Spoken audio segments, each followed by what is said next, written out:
ધોધમાર વરસાદથી મુંબઈની રફતાર અટકી છે। અનેક વિસ્તારો ભારે વરસાદથી જળબંબાકાર થઈ ગયા છે। વસઈમાં ભારે વરસાદથી પાણીમાં ગાડીઓ ખાબકી છે। આજે પણ મુંબઈ, થાણે, પાલઘરમાં રેડ એલર્ટ આપવામાં આવ્યું છે। ધોધમાર વરસાદથી જનજીવન ખોરવાયું છે। લોકલ ટ્રેન સેવા પણ ખોરવાતા લોકોને હાલાકી થઈ છે। ભારે વરસાદથી અનેક સ્થળોએ હોર્ડિંગ્સ તૂટી પડ્યા છે।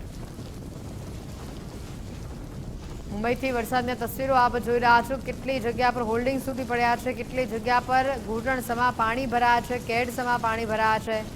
વાહન ચાલકો, રાહદારીઓને પારાવાર મુશ્કેલીનો સામનો કરવો પડી રહ્યો છે। રેલવે ટ્રેક ઉપર પાણી ભરાયેલા જોવા મળી રહ્યા છે। તસવીરો સીધી મુંબઈથી સામે આવી રહી છે। આપ જોઈ શકો છો, ટ્રેન અહીંયાથી પસાર થવી પણ લગભગ મુશ્કેલીભરી સ્થિતિ। જે રીતે ટ્રેન અહીંયાથી પસાર થઈ રહી છે, પાણી વચ્ચેથી આ ટ્રેન પસાર થતો જે નજારો સામે આવ્યો છે।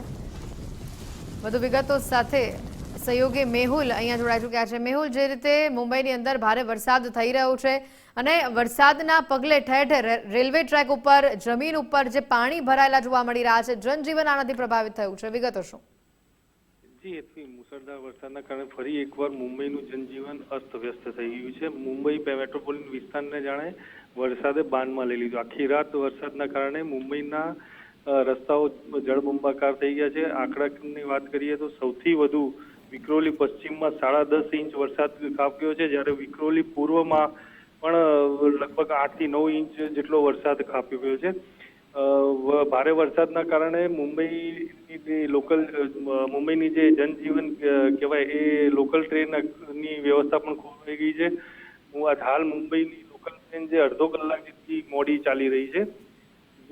હાલ વસઈની પણ વાત કરીએ તો વસઈમાં સૌથી વધારે જે છે એ તસવીરો દયનીય છે। ત્યાં લગભગ બધી કાર એ પાણીની અંદર ગરકાવ થઈ ગઈ છે। જોકે બીએમસી એ પણ મોટા ભાગના જે રસ્તાઓ છે બંધ કરી દીધા છે। હોર્ડિંગ પણ ત્યાં ધરાશયી થવાના દ્રશ્યો સામે આવ્યા છે। હાલ બીએમસીના કર્મચારીઓ પણ તે સ્થિતિ કાબૂમાં લેવા કામ કરી રહ્યા છે। બિલકુલ, આભાર મેહુલ વિગતો બદલ।